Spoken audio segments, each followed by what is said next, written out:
ملاك الذبيحة بيبقى واقف فين على المذبح؟ اصله عايز يروح يقابله. حاجات غريبة جدا. بيجي لنا اسئله انا قصد ان انا اجاوب عليها عشان بحترم اللي سال السؤال، بس انا هقول لك بقى بيبقى فين.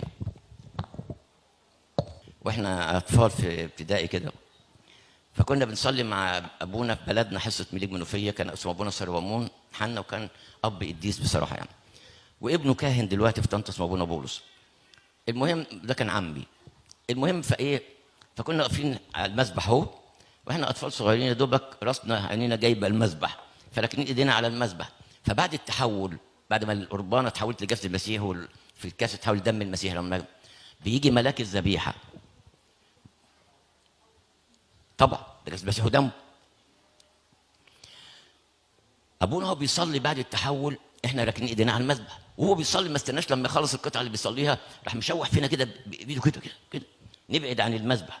فبعدنا عن المذبح شمال ويمين، مش عاملين، احنا مش شايفين حاجه، ورجعنا ركننا تاني.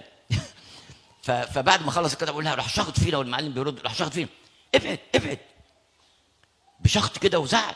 فبعدنا لغايه اخر القداس.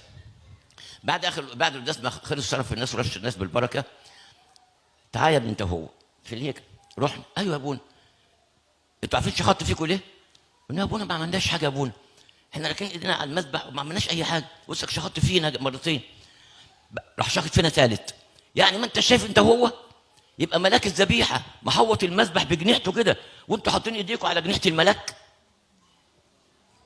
الله، احنا طبعا مؤمنين جدا كنسيا من لتورجيه الكنيسه ان الذبيحه لها ملاك، بدليل ان ابونا في نهايه القداس بياخد ميه في ايديه الاثنين وينفخ فيها 3 رشومات ويقول ايه؟ يا ملاك، يعني بيخاطب حاجه قدامه، ملاك قدامه. يا ملاك هذه الذبيحه الصاعد، يعني الملاك لسه ايه؟ موجود قدامه على المذبح ما صعدش، اذكرنا وروح فلنسبح الملاك، اصرف الملاك.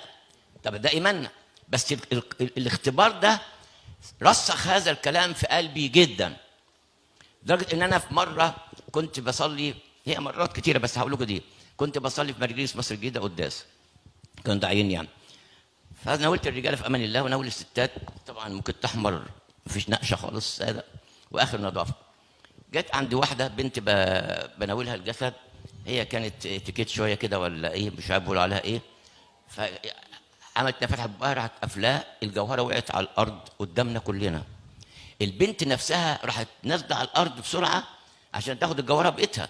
كانت سلوى بنت ابونا يوحنا اسكندر ربنا يسأل الصحه، كانت موجوده، لا لا لا لا وسع وسع. انا كنت في ثواني كنت لفيت علشان ايه اخد الجوهره اللي وقعت في الارض، ما لقناهاش. ما لقى، قعدت البنت تعيط، قلت لها بنتي ما تعيطيش، الذبيحه لها ملاك، وانا متاكد بقى الذبيحه لها ملاك. زمان اتصرف يا بنتي، امال الملك يعمل ايه؟ ولفيت تاني عشان اقطع لها جوهره تاني واديها لها. انا مش بقطع الجسد حتت حتت خالص، بتشوفوني كده مغطي الصينيه واقطع اول باول اول باول، ما فيش عندي قطع قدامي صغيره في الصينيه نهائيا يلاحظوها كده وتتناولوا مني.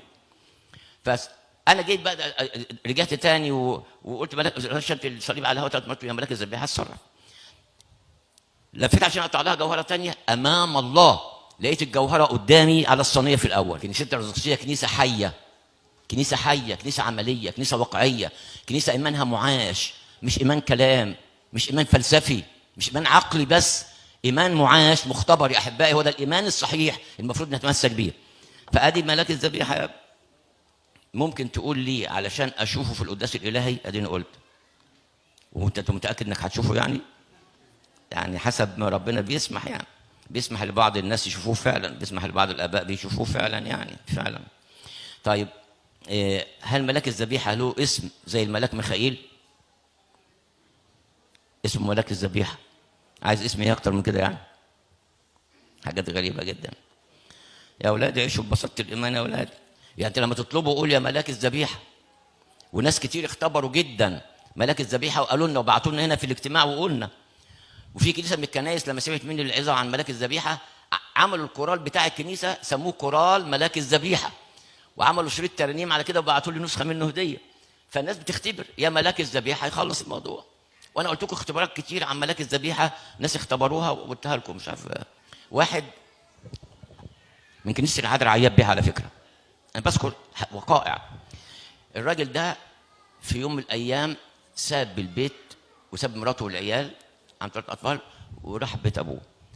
حماه كان بيحبه جدا، فلما عرف من بنته ليه يا بنتي؟ قالت له اللي حصل كده، ما قلتليش خالص، عمركم ما اشتكيتوا، المهم يعني اللي حصل. فقال لي يا ابونا، الراجل اللي قال لي بقى لما سمعني بوعظ هناك عن ملاك الذبيحه وكده، فجالي هنا الكنيسه. المهم حصل ايه؟ وقال لي الاختبار بقوله. فالراجل ده راح لجوز بنته قال له انت عمرك ما اشتكيت؟ قال له انت اب حلو جدا وحنين وعمرك ما غلطت غلطه عمر، فانا مش عايز ازعلك. قال طب انت كده مش مزعلني؟ قال له انا مش عايز ازعلك، لان لو قعدت معاه اكتر من كده ممكن يحصل تطورات هتزعلك جدا. بنتك لا تطاق، وانا قعدت استحملها علشانك، لكن مزوداها قوي لا تطاق، ما ينفعش اكمل معاها. لو كملت معاها هنعمل جريمه، يعني انا هقتلها تقتلني، مش هينفع اكمل معاها. فالراجل قال طبعا، المهم ما قدرش. قال له بص يا عمو، اي فلوس عايزاها هي والولاد من عيني دي، حضرتك انا اجي لك مخصوص او تجي لي تشرفني اللي تؤمر بيه، وخد تاخد الفلوس اللي عايزاها، لكن انا رجوع تاني مش هرجع تاني، خلاص انا وصلت لمرحله اللا عوده. المهم الراجل طبعا لا ما فيش فايده، فراح موسط ابونا فلان وابونا فلان، عدهم لي 9 اباء كهنه، وكان من ضمنهم او كان اخرهم يعني قدس ابونا بطرس جيد اخو قداسه البابا شنوده الثالث، الله ينعم نفسهم الاثنين، وكان اب مبارك جدا ومقنع وكده. المهم برضه ما فيش فايده، فقال لي خلاص وسكتنا. فضل منفصلين عن بعض كام سنه؟ 9 سنين. 9 سنين خلاص هوبليس كيس. قال لي لما قدسك كلمتنا عن ملاك الذبيحه، فانا تاني يوم الصبح كنا في نهضه العذراء، قال لي تاني يوم الصبح حضرت القداس من بدري، واول ما ابونا بدا يناول استلمت ملاك الذبيحه. يا ملاك الذبيحه ترجع فلان لمراته فلانه واولاده، يا ملاك ما فيش حد غيرك اللي هيرجعه، انت املي الوحيد. قال قعدت الح عليه لغايه ما ابونا حط الميه في ايده وبيقول يا ملاك ده، قلت له اوعى تنسى. طبعا ملاك الذبيحه مش هينسى. قلت له بعدين؟ قال لي وروحت وقضيت اليوم ونمت. قال لي الصبحيه تاني يوم الساعه 7 الصبح لقيت التليفون بيرن، لقيت بنتي. خير يا بنتي؟ قالت لي واحد عايز يكلمك. قلت لها بتكلم منين؟ قالت له من البيت. قال انا البيت ازاي؟ بيقول لي واتعصبت بقى انا اطلب ملاك الذبيحه يرجع الراجل لمراته، الراجل عندها في البيت ب 7 الصبح. هو فكر بالتفكير كده، مش متوقع كده. فصباح الخير يا عمو. قال له انت مين؟ قال له تشخط فيا ليه يا عمو؟ انا جوز بنتك. قال جوز بنتي؟ قال له انا فلان. تسير صوتي؟ قال له انت فين؟ قال له في البيت عند بنتك، في البيت عندنا. قال له انا جاي لك حالا دلوقتي. قال له منتظرك. قال لي لبست وجريت زي العيل الصغير، وانا متاكد مين اللي بعته؟ ملاك الذبيحه. بقول لي ورحت لقيتهم زي السمنه على العسل يا ابونا، ولا كأن كان في 9 سنين فجوه وبعد بهذا الشكل. قال لي زي ما يكونوا لسه مخطوبين. ما هو الاثنين هم لسه مخطوبين بيقعدوا يضحكوا في وش بعض. يا سلام بقى ولو عملوا له كيكه مخصوص بقى كده على دماغ وتقول له ايه رايك في الكيكه دي؟ تبقى معجنه، هاكل صابع وراها. كذاب طبعا. يتجملوا يعني مع بعض. بعد الجواز بيختلف الموضوع تماما، ما علينا يعني. المهم فايه قال لي رحت جاري وانا واثق المركز بقى ارجع، فقلت له خدته طبعا بالحضن بتاعه، وقال بقول له انت رجعت ازاي؟ قال له بص بقى يا عمو، انا الليله دي ما شفتش النوم بعيني. قال له ليه؟ قال له كل ما انام واستغرق في النوم الاقي ملاك جاي وفي ايده سيف من نار ويقول لي قوم تروح لمراتك ولادك ولا ايه؟ اروح قايم مبزوع افتكره كابوس، ما اصله كابوس انه هيروح لايه؟ لمراته النكديه. راح ارشم الصليب واقعد فين على ما انام تاني. اول ما انام يجي لي نفس الملاك هتقوم. قال له بقى الفجر بقى. قلت لا ما منهاش، دي رؤيه حقيقيه. لو حقيقيه انا هروح لها الصبح قبل ما تروح الشغل. لو فتحت الباب وقابلتني يبقى دي رؤيه حقيقيه، رفضتني يبقى دي كانت كابوس من الشيطان. قال له عملت ايه؟ قال له رحت لها الساعه 7 الا ربع كده، من ربع ساعه بس كده، رديت الجرس، فتحت. اول ما فتحت الباب راحت بوربها تاني. قلت لها ما تخافيش، انا مش جاي اخطف حاجه ولا اخد حاجه ولا اعمل حاجه، انا جاي بس اقول لك ان انا ندمان على كل دقيقه ضيعتها بعيد عنك. لو هتقبليني تاني هعيش ليك خدام بقيه عمري عشان اعوضك 9 سنين اللي فاتوا دول. مش هتقبليني من حقك ومش هزعل منك وده هيبقى حقك. قال طب عملت ايه معاك؟ قال راحت طلعت على الباب وخدتني في حضنها وقعدت تبص فيها وتعيط. ستات كده. مش لازم نجيب بابا ونجيب ماما ونعمل لا لا لا خلاص. فبقول لي سالت الراجل بقول له انت عارف الملاك اللي جالك في الرؤيه ده مين؟ قال له مين يا عم وانا هعرف كام الملائكه؟ قال له بس انا عارف. قال له انت عارف؟ قال له انا عشان اللي بعته لك. قال له بعته لي طب ايه الحكايه؟ قال له ده اسمه ملاك الذبيحه، حصل كذا كذا وابونا ابراهيم جه عندنا وقال كذا كذا في كنيسه العذراء امبارح، وانا